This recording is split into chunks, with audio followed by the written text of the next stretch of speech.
For you MotoGP fans, the famous Red Bull Ring Bull is watching over this circuit, which is about to be the stage for the Austrian Grand Prix.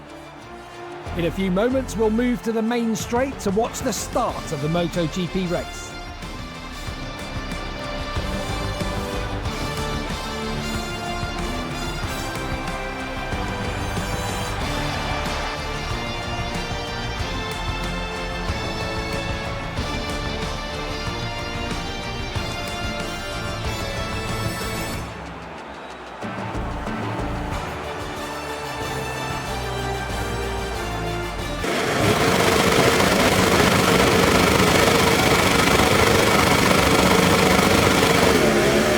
It's lights out and we are racing here in Doha, just like he did last night. Martin absolutely smashes the start from pole position. He's going to get the whole shot into turn one. Bagnaia trying to go around the outside, a long way around to the first corner on Brad Binder, who's up in a second place, just as he was in the sprint here last night. Bagnaia now trying to fight through on Binder into turn two for P2, and he's going to make it through the world champ. Surely they touched on the exit there. Bagnaia comes out the better of it, up in a second. And straight onto the back of Jorge Martin as the world champion goes straight into the lead. Both KTM's rockets again off the line. Binder's third, Miller is up into the top six. Bagnaia means business on the first lap of 2024.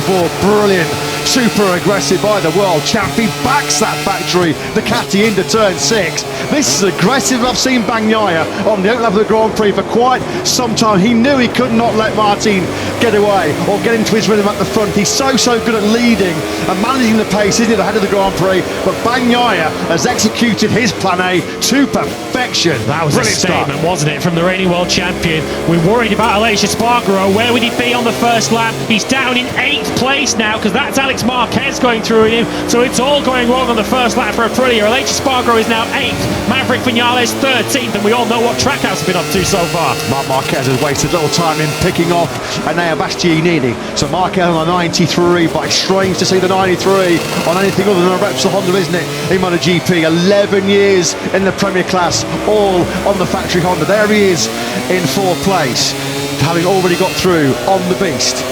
That's Gian Antonio taking Jack Miller, who's once again made a good start and starting to go backwards. Alex Marquez through on the Australian, who's now back to 7th place. That will be 8th because they're all ahead of Aleix Espargaro, who's now 9th, with Pedro Acosta right behind him. Sensational first lap then for the world champion Pecco Bagnaia. He comes over the line leading lap 1 of 21 here in Qatar. Binder's going for it on the inside of Jorge Martin. He's got the slipstream. He's so confident in the front end, the turning and braking of this year's RC16. Somebody's Miller it's down. Miller.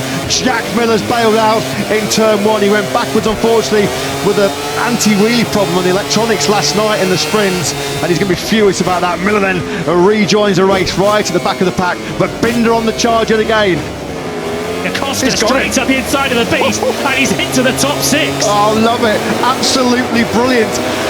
This is unbelievable by the Moto3 and Moto2 world champion. He's 19 years of age, ladies and gentlemen. First Grand Prix MotoGP. He's signing his way through the best in the world here. He's the only rider in the 152s at the moment, is Pedro Acosta. The pace is about a second a lap slower than we saw last night. Bagnaia is doing 53.1s at the front of the field at 52.9 from Pedro Acosta.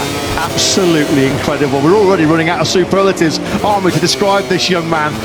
He's got until the Saxon ring to be the youngest rider to win in Premier Class history. Thought that was going to be a big ask. It might happen in the next sort of 20 minutes or so, because Pedro Acosta has just been absolutely incredible.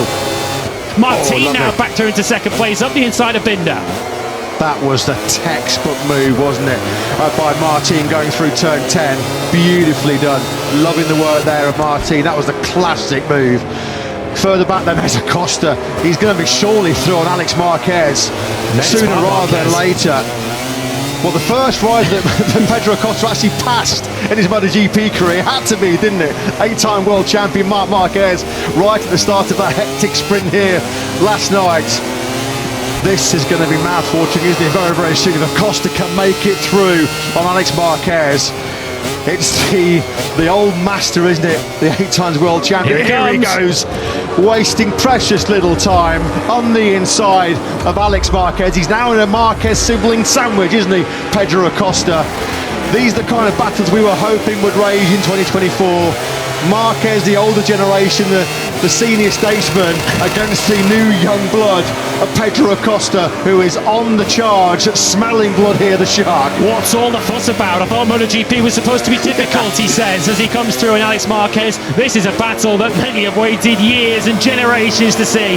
Marc Marquez, the 8 times world champion, and many say the next Marc Marquez, right up behind him, Pedro Acosta in fifth. Binder still isn't done with Jorge Martin, as once again he's all over the back of the sprint winner as we come onto the start-finish straight to start lap 6. That KTM's got some proper poke this year, hasn't it? Side by side they go in the braking zone. Martin toughs it out, decelerating. In a few minutes, the top 3 riders will arrive for their well-deserved podium ceremony. In the meantime, let's take a look at the MotoGP race.